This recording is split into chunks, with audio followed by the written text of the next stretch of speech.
Hello, everyone. Happy 2025. I know it's been a while. Life has been busy, but I'm back and we're going to make some more videos this year and some more live streams and try and make some shorts as well on YouTube and wherever else they make sense to live.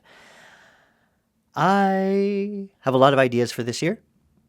I'm going to be continuing the projects we've been working on, such as our open mic project, a little more Flame, Flutter tutorials here and there. But something I really want to do with this year is focus a bit more on web development.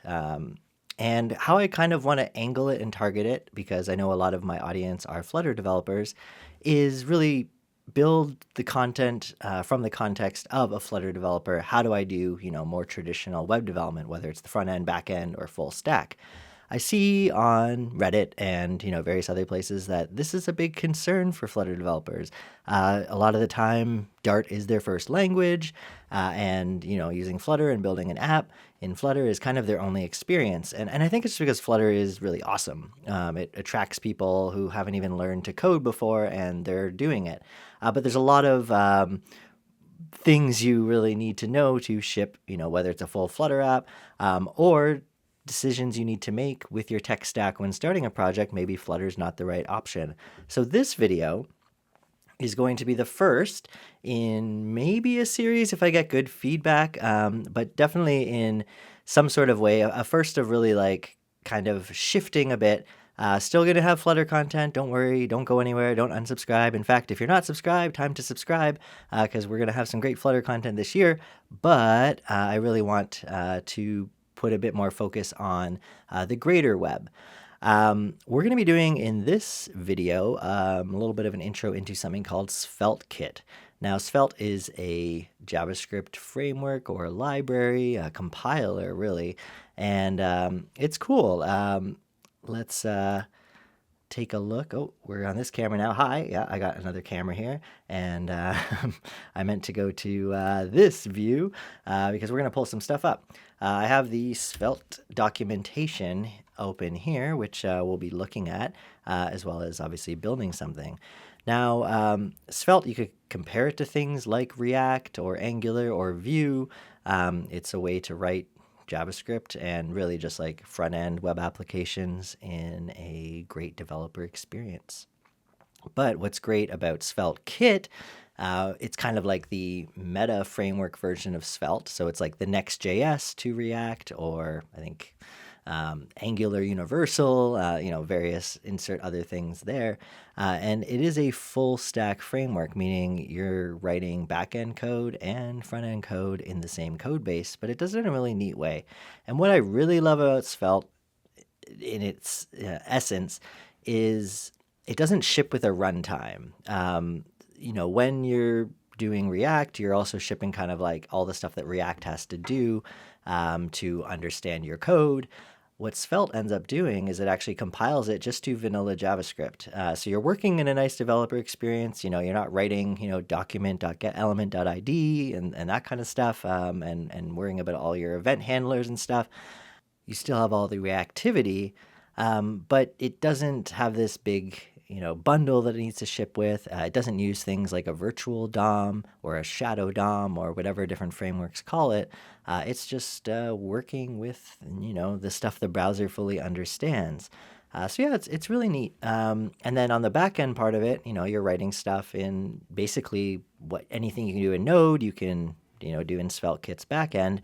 But it in some ways doesn't feel like when you're writing a back end and a front end separated, you're not thinking about APIs. Everything's type safe if you're using TypeScript between both sides, and your client side and the server side code can rely on the same libraries and everything like that.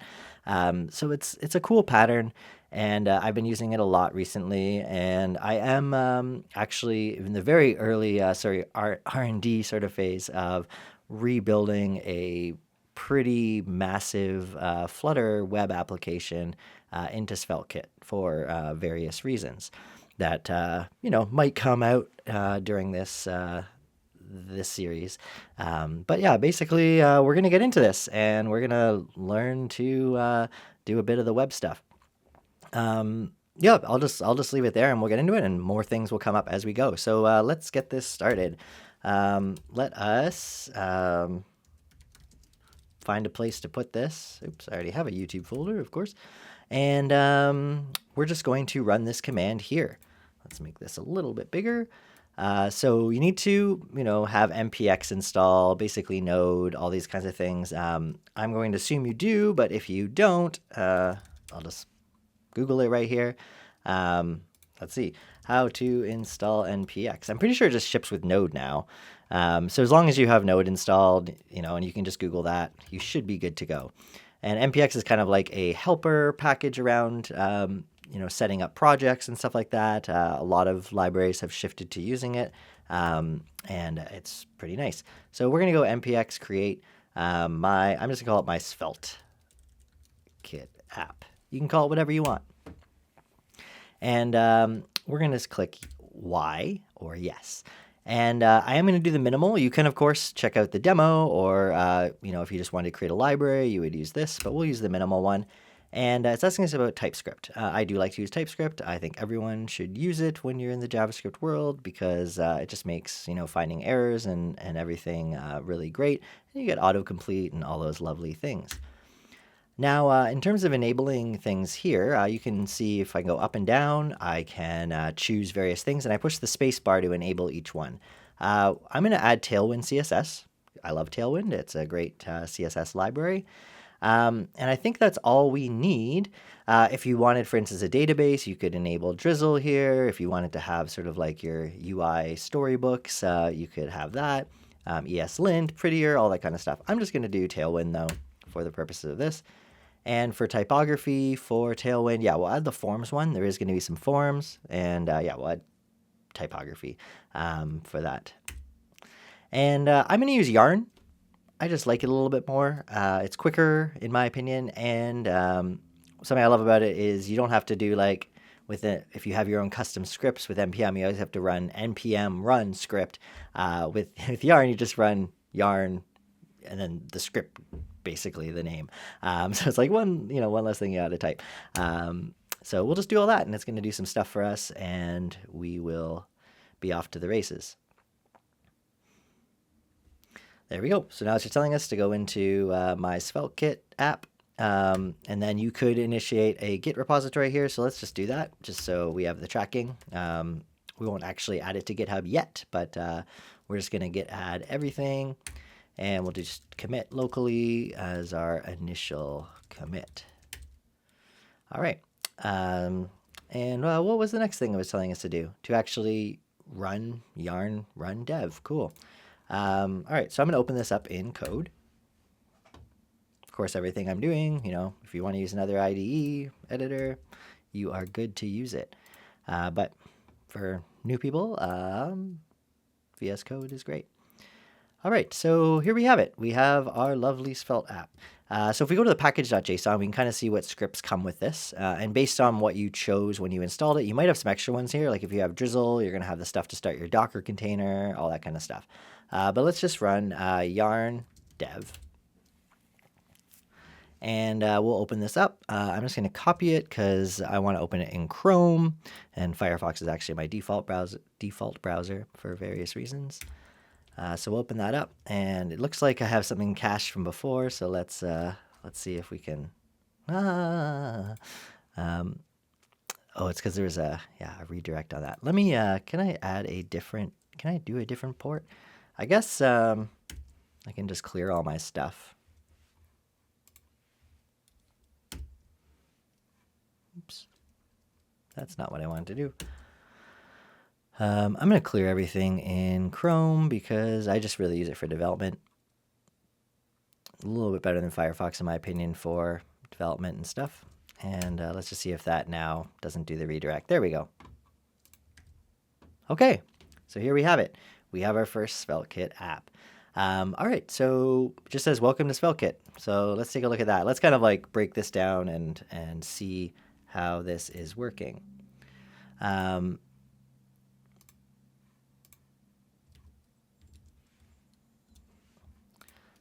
So we'll look at our app.html. This is kind of like our, HTML file that loads, sort of the container for our application. And it's pretty typical, just our doc type HTML, what language. You can, of course, change that. Some viewport stuff and so on and so forth. What's magic about it is the icon is using this sort of template tag here. It's just saying like, find it in the main assets folder, wherever static assets are stored, and replace it there. And then, the SvelteKit head. So this is kind of like a template tag. Hey, insert all the head stuff here. And that can be, stuff you configured for all your SEO sort of stuff, the title of your page, all that stuff. And it can be configured on a page or a route by route basis. Same with the body. There's just this thing here. Now, this is kind of like our, this isn't actually, if you viewed the source of your application, you wouldn't see these things. Basically, at compile time, it actually replaces this stuff and puts it in as it should. All right, so we have that, which is cool.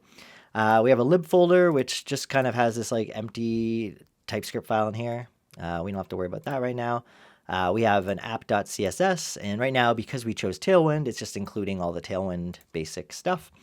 App.d.ts, if we wanted to make custom types that are available like globally, we would do stuff in here. But let's go into the routes folder. So you'll see in here there is a layout.svelte and a page.svelte. Notice there's a plus sign before these. These are like special files. Because we're just right in the root of the routes folder, this would be basically the layout and the page at this URL. The /. For instance, if I go deeper, we're actually going to have a 404 error. So right now what it's doing is it's actually looking at this layout file that's in the route, and it's running this code. And then it's rendering the children. And the children are whatever page is in this this file here. So for instance, we have welcome to SvelteKit, which is just in an H1, and this lovely visit link to read the documentation. And of course, we could just change something here, and we'll see it changes. It reloads really nicely.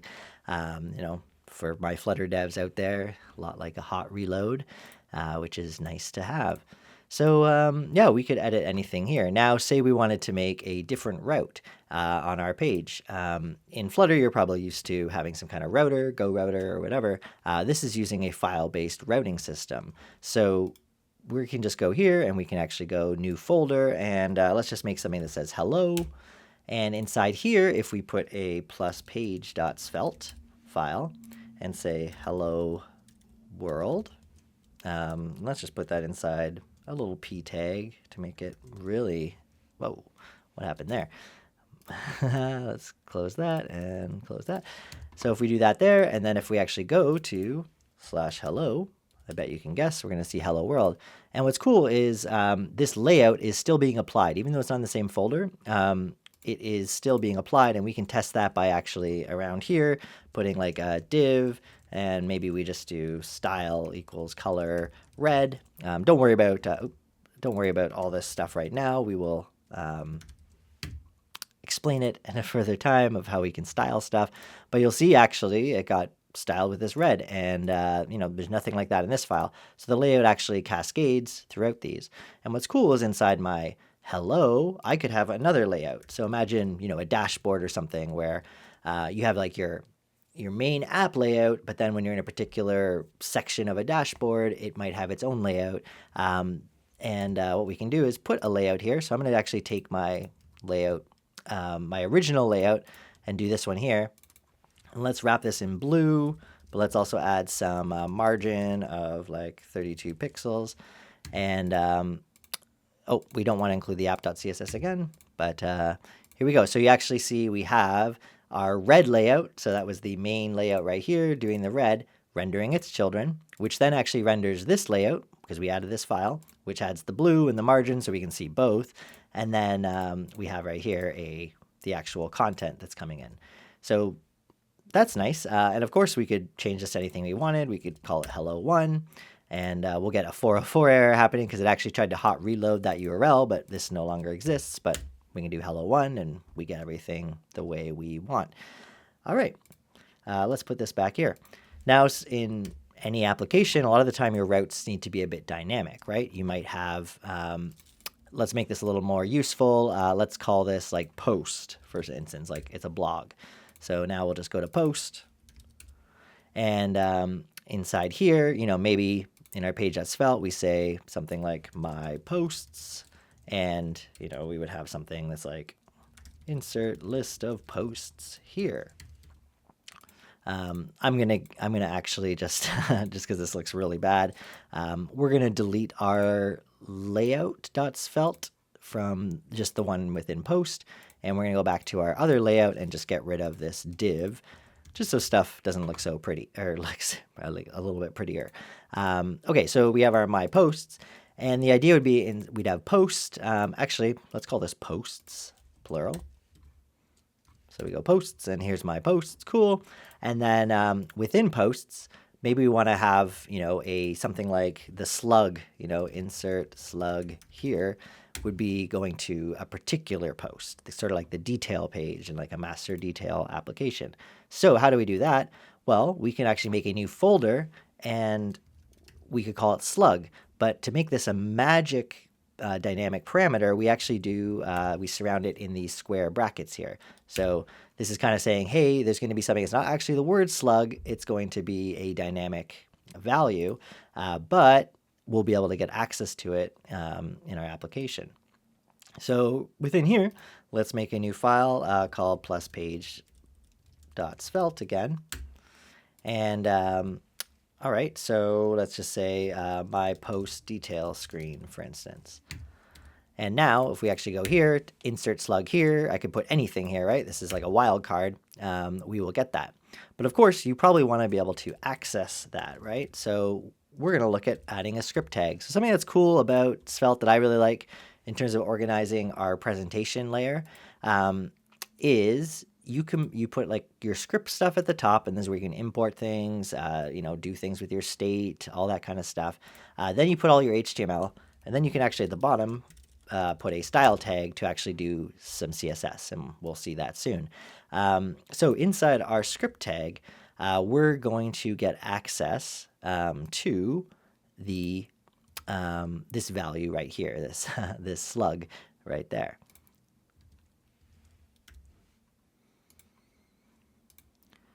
So to access that, we're going to use a new hook that's in Svelte 5, and I'm going to be doing everything in Svelte 5. There's a lot of changes. They incorporated something called runes, which we'll see, and they work a lot like hooks.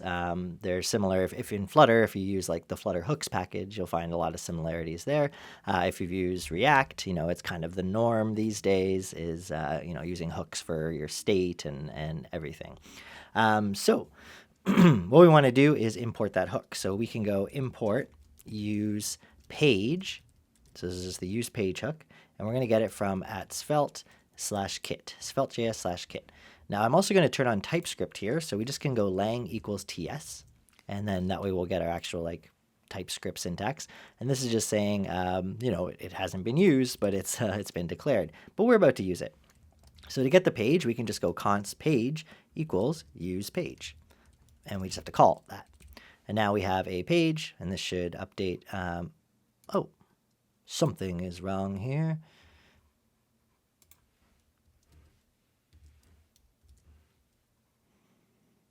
All right, my mistake. What we actually want to do is we're going to import something called page from this magic place called app/state. So here we have our page. And then let's actually get access to that slug. So we can actually go slug equals page.params.slug. And let's just try console logging our slug. So that's just the way we can, print it to our console. Let's save that. And we are going to go back to Chrome. We're going to open our inspector, and we'll actually see the slug is there. And if I change this to test, we're going to see test. So now we could do what we want, call an API to get it, whatever. So that's cool. Now we can, of course, render that in. So, I could say like post slug. Let's just put this in a p tag here. And post slug is going to be equal to our slug. There we go. So we're printing it out. So you see right here, I just have to wrap these in the curly braces, and now it's a variable I can render at any time or use as a parameter to pass to a component. So let's take a look at how we could do a component. So what we want to do is go into our lib folder here, and let's make a new folder called components. And we're not going to worry about architecting this really nice or anything, because this is just kind of a crash course essentially. But let's make something called, postdetail.svelte. So there's no plus sign here like we're doing with our pages. We're using Pascal case for the name of the component, and of course ends in .svelte. So what we can do here is let's actually just copy this code here, post slug, and let's get our script, and we'll make the language equal to TS. And how do we pass a slug in? So this is like, in Flutter when you're creating a new component, a new widget, and you have your final properties and you want to have your constructor. And the way to do it in Svelte is we're going to have a variable. I'm just going to call it this for now. And we're actually going to use something called props. You use a money sign, a dollar sign right there. And we have to import this. Actually, no, we don't. I don't think we have to import it. I think it's smart enough to do it. Something that's cool about Svelte is it is a compiler, so it can kind of do smart things for us. So in here, we can use curly braces and get access to the slug. But because this is TypeScript, we want to be able to say, what is this slug? And we can do that by denoting it this way. So we basically put the little Pac-Man characters, we'll call them, and then some curly braces, and we can go slug, and we can say it's of type string. So this is now expecting a slug to be passed in when we do this, and now we can render it here. So let's go back here, and instead of having this, we're actually going to now import in our post detail. And we get the autocomplete. You'll see it's being imported from lib components post detail, and we're getting an error here because it's saying, hey, it's expecting a slug. So let's just go slug equals slug, like that, and we'll save, make sure everything's saved, and we still, get the same thing. Now in, a real world application, you'd probably be passing through the entire post, not just the slug, but this is a good enough thing for an example. So there we have that happening.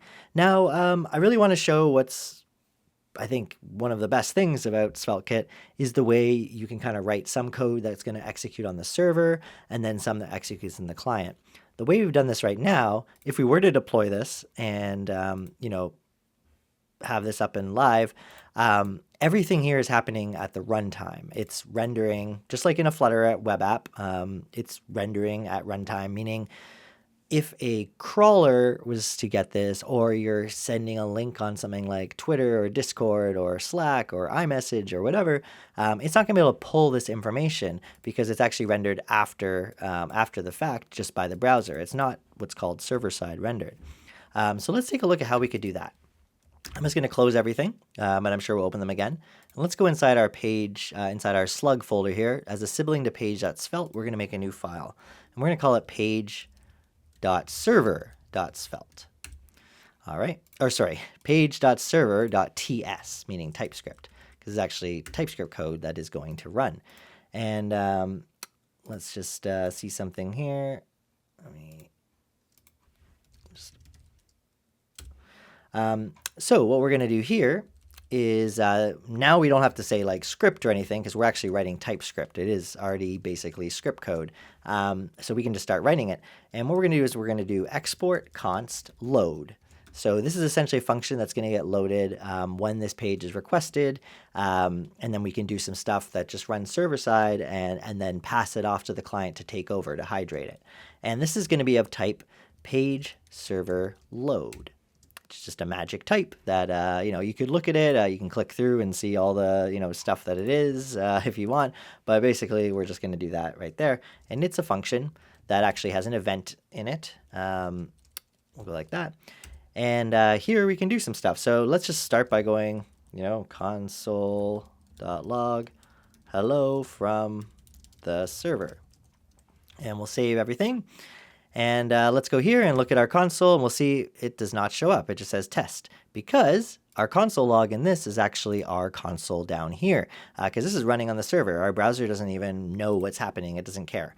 Okay, cool. So what's the point of this? Well, what we can do here is we can actually, in the server, maybe return some things. So let's return, for instance, something like message, and let's just say hello world. with a bunch of exclamation marks.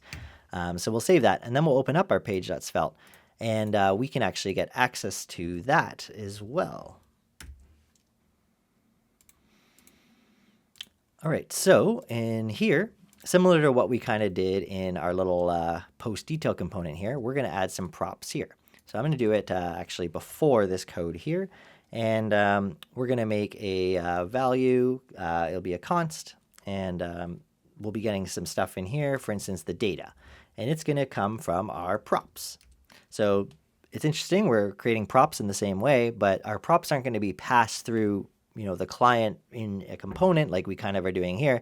It's actually going to be access to anything that the server ends up returning to us. So we'll do props, cool. And then similarly, we do want to say what this is. So data is actually something called page data, which we need to import. We want to get it, from types.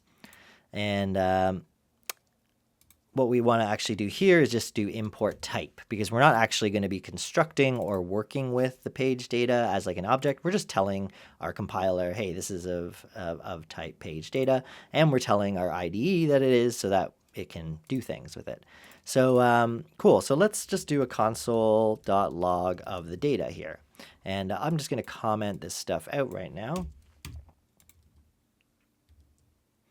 And we'll see here we have I shouldn't have commented that out. Let's keep the slug because we're getting an error. This should go away now. Okay, so we'll actually see we get back this JavaScript object, message, hello world. So let's actually do console log data dot message.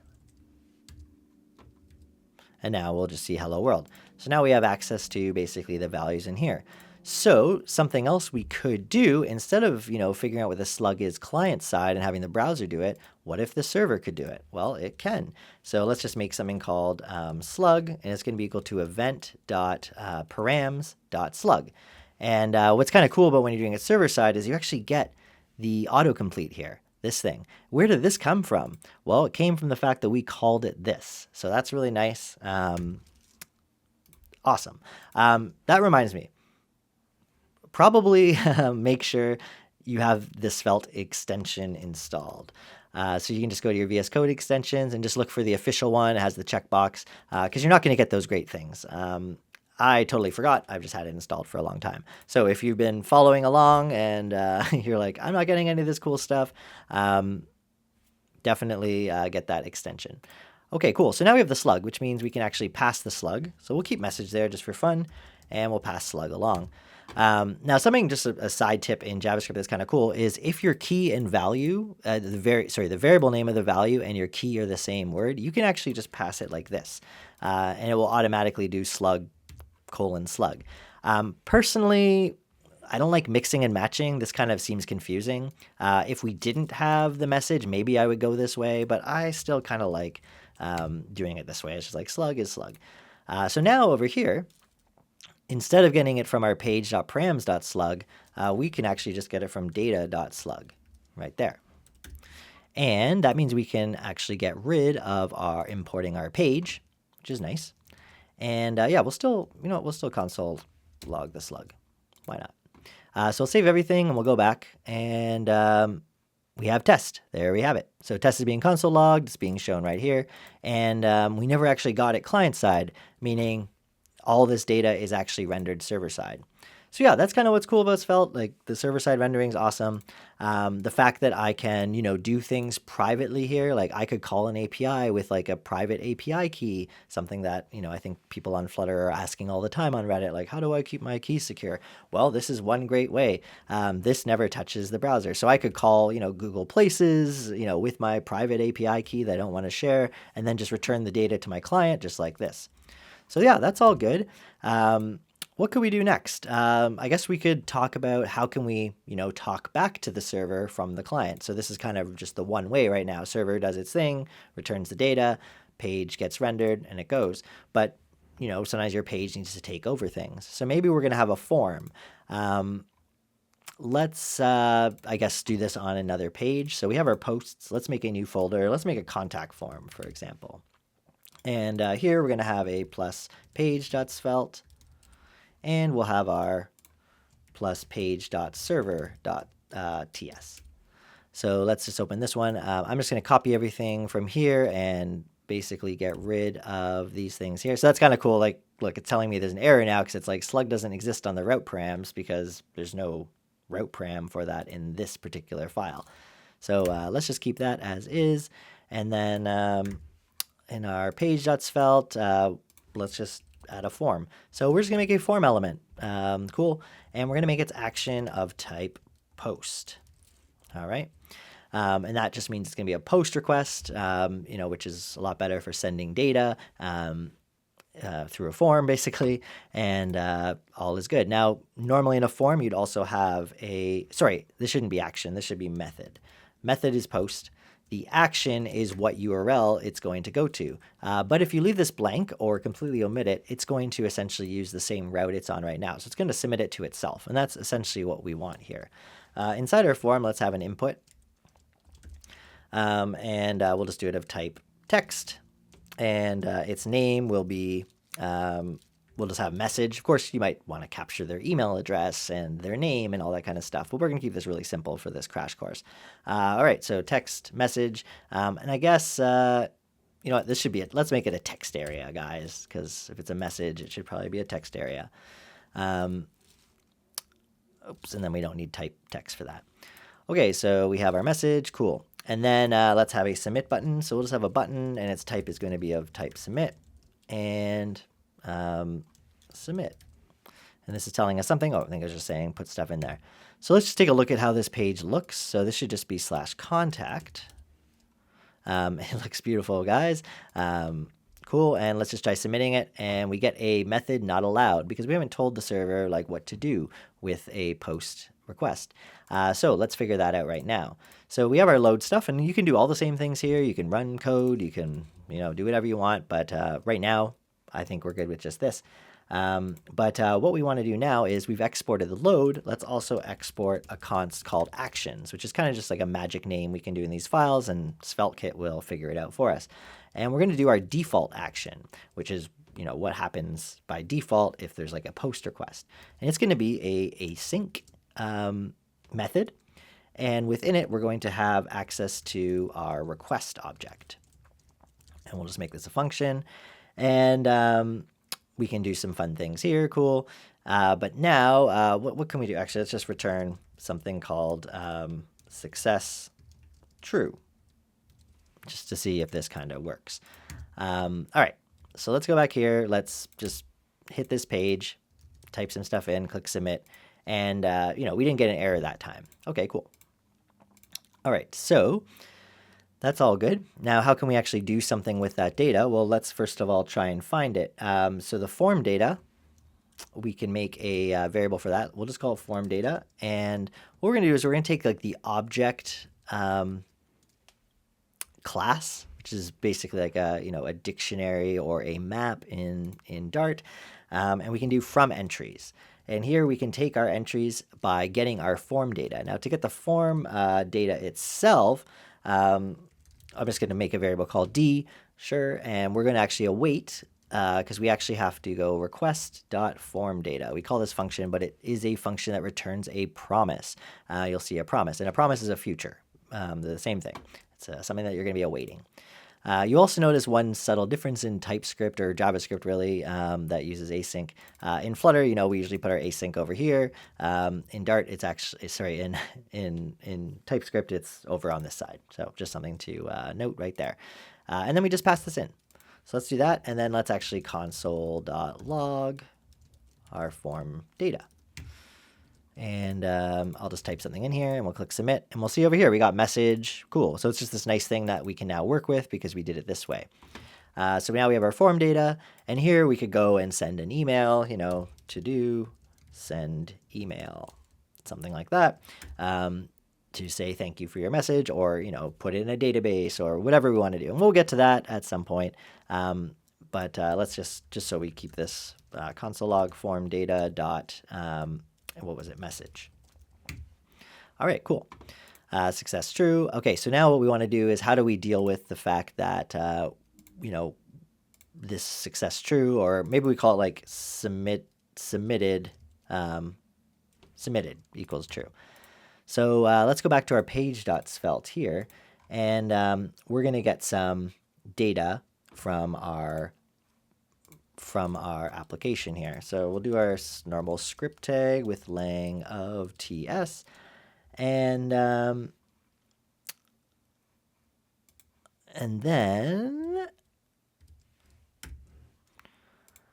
we're going to do something similar that we did in our other page, right? Which was this guy right here. I'm just going to grab it actually. So we're going to get our data here. And this is how we would get the data that essentially is coming back from here, which right now we're not getting anything, but that's all good. Let's also import this. And again, change this to import type. We're just saying, hey, we only care about the type. Cool. And I think that's what the error message was saying, yeah, it's a type, must be imported using that. Cool. Now, if we want to get our data back from a form submission, we actually need to import one more thing, or get one more thing from this. We're going to have something called form. And of course, you could call it whatever you wanted. This will be not a form data, but actually it's called action data, like that. Okay, cool. So this will have access to whatever comes back. Now this could be null. For instance, if we console log this on the client, our form right here, let's just do a soft refresh, so not resubmit it. We actually see null down here because we don't have that. And if, as juxtaposition, if we do data, we're not going to have null, but we're going to have an empty object because, again, that's just what we're returning here. But when we submit the form, we'll actually have something else back here. Let's try that. 1, 2, 3, submit. We'll see we have the second one. So the first one is the page data, or the data itself, and this is whatever came back from our actions, essentially our form. Yeah, so we now have this, which means we can do some logic here to show like a thank you message, and that gets us into how do we do like, essentially conditions in Svelte. And personally, I think it's really great. We do a curly brace, a number sign, and the word if. And here we can have an if statement. So we can go if form dot submitted. We'll do something like p thank you, we'll be in touch. And then we can do, an end if or whatever. And that's how, you'd basically just do an if statement. But in our case, we kind of want to have an if else. So to do that, we do another curly brace here, and we do else with a colon in front of it. And we'll actually take all this code and put it in between here. So we're saying if this, do that. Now the problem is form could be null, so we're actually getting an error. So we can essentially, just like in Dart, put a question mark there and just say if form.submitted. And something that's very different about JavaScript and TypeScript, or JavaScript TypeScript versus Dart is, in this case in Dart, we'd actually have to kind of check if it's true because it could be null, like this value will be null. But in JavaScript, it's a very like truthy language, so something that is null will be considered false, which, take it or leave it as it is, but this allows us to just do this. So let's try that. And let's just go to our contact. Hi, click submit. Thank you, we'll be in touch. So we're getting that message back. Everything's working. Cool. So yeah, there you have it. I'll do a quick review of just everything in a split second, in less than a minute, hopefully. So that it all kind of clicks and makes sense. But this is all I want to show in this crash course. It's just a way to kind of see everything, how these kind of things talk to each other. And of course, in future videos, we'll be digging in and doing some really awesome stuff. Things like working with a database, things like, sending an email from our server side, working with Tailwind, all these kinds of exciting sorts of things. But yeah, let's just take a quick look here at everything that we did. So as a review, we had our main layout.svelte, which really just renders our children. It imported some CSS, we're not really making use of, but it's there. Then within our posts folder, we made just a page.svelte that is essentially just static. It's just going to render this sort of stuff. And then inside here, we had this slug. These are using these square brackets because it's a parameter of our URL, which, is really like in most routing packages, putting something like this in your URL when you're declaring it, saying, this thing beside the colon is a placeholder. That's really what this is here. Then in our page.server, our first time, seeing the server side code, we're getting that param by getting it from the event.params.slug. and we're going and returning it. And anything that gets returned in here, our page itself actually has access to. And just something that's clear is this is still rendered server-side, this whole page. Just because we're passing it to the client side doesn't mean that it can be rendered server-side. SvelteKit will render whatever it can server-side, and then the JavaScript can take over and do things. So yeah, we're getting it by getting access to our props runes, which has a type page data, and we're console logging some stuff, and we're taking that slug, and then we're passing it off to this lovely component we made, which has a similar props sort of thing, and we're just saying like, here's the slug, cool. And then on the context side, we had a server. This could do whatever we wanted. We don't need anything for it right now. But what we do is we set up some actions when a form is submitted to get the request data, get the form data from it. We're console logging. Here we could do whatever we wanted, put it in a database, send an email, whatever. And then we just return to the client saying, hey, it's submitted. Okay, cool. Then in our page.svelte, we're getting access to the data and the form, which again is going to be null on the first load. But once we submit it, we'll have access to it, and we can say, hey, cool, thank you, we'll be in touch. Or when you're just first coming to it, we have this. And of course, we didn't look into how do we handle errors, how do we do all this stuff. Svelte also has some cool things that on our form, we can actually use something called use enhance, which actually just very little effort actually makes it an AJAX call, a XHR call, whatever you want to call it, meaning it doesn't even do like a hard reload. It actually just talks to the server as a request behind the scenes and gets the data back and still renders and everything. So enhance is really nice, but we're not going to worry about that in this little thing because everything we did works as like as a full stack application. So there we have it. We have our lovely full stack contact form. Super fun. I know this isn't the most exciting topic, making a contact form, but I think it just is a good way to sort of illustrate stuff without spending too much time. So I'll leave it there. Thanks for watching. If you made it this far and you haven't subscribed, please subscribe. Lots of great content coming this year. I'm really excited. And thanks for hanging out. Thanks for watching. And see you in the next one.